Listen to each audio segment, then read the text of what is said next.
All right, I said it is smack off season. So with that, let's get to the phones. We start in the 360. Wells. What's going on with you, Wells? What's up? Not much, Jim. I just wanted to call in and crap on some of these recent smack-off-related calls that you've been getting. And when I'm done crapping on them, I'm going to take Paul's dog's nose and rub him in it. I mean, it's pretty cool you gave a dog a golden ticket. I know Matt in Vancouver is happy because technically now Matt isn't the only bitch in the field. But he hasn't RSVP'd, which is good news for everyone else. We did get an RSVP from Mark in Hollywood. I like Mark in Hollywood a lot better when he would just call and act like he knew anything about sports. But now he doesn't even do that. He doesn't even pretend to know sports. He just calls up and whines about his life and then calls Les fat in a bunch of unoriginal ways. And speaking of unoriginal, how about Jeremy in Green Bay? You gave Jeremy in Green Bay a golden ticket last week. I got to admit, Jeremy, I liked a lot of those lines in your call. I just liked them better the first time they were on the show. If I wanted to hear those jokes, I'd go to stucknut.com and replay them without hearing you recite it in your bland, boring voice. I mean, the only thing missing from your call was a remember the name before you signed off. I don't know if the listeners all know this, but Jeremy is actually a stay-at-home dad in real life. But his call last week put him in the stay-at-home dad of the jungle. I mean, he relies on everyone else and brings That's not a good call. No. You don't like that call. I don't like that call. Not a very good call. Hey, Wells, I've got an idea for you. Take that call, turn it into about 50 tweets that I can delete as they get sent to me. Come on, man. If you're going to be a caller who calls this show to murder other callers, you better be a damn good caller. And you are not that, Wells.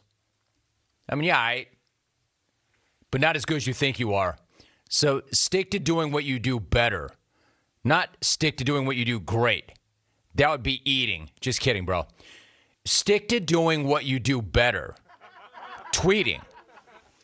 Like, take that whole call. I respect that you want to take your shot. It just didn't work.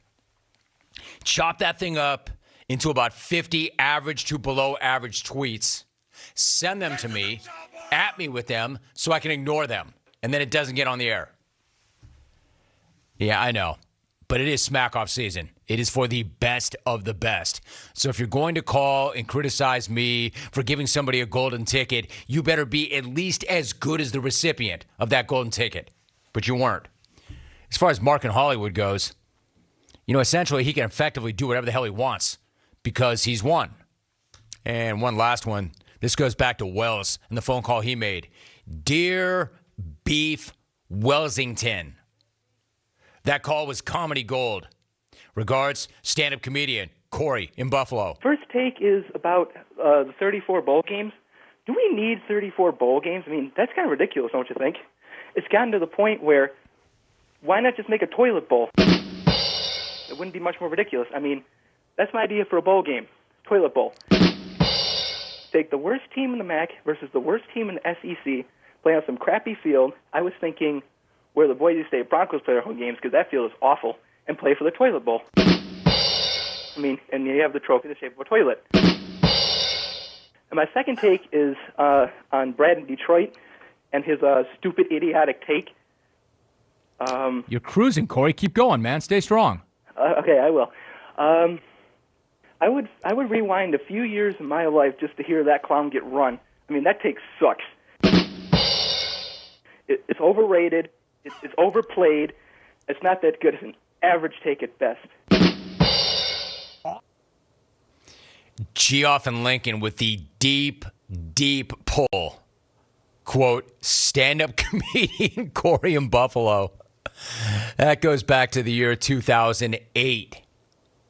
You understand this, right? If you're going to pick up the phone and use it to call me, if it doesn't go well, it is forever. It will always be there. Geoff just pulled that out of his backside. A Corey in Buffalo reset from '08.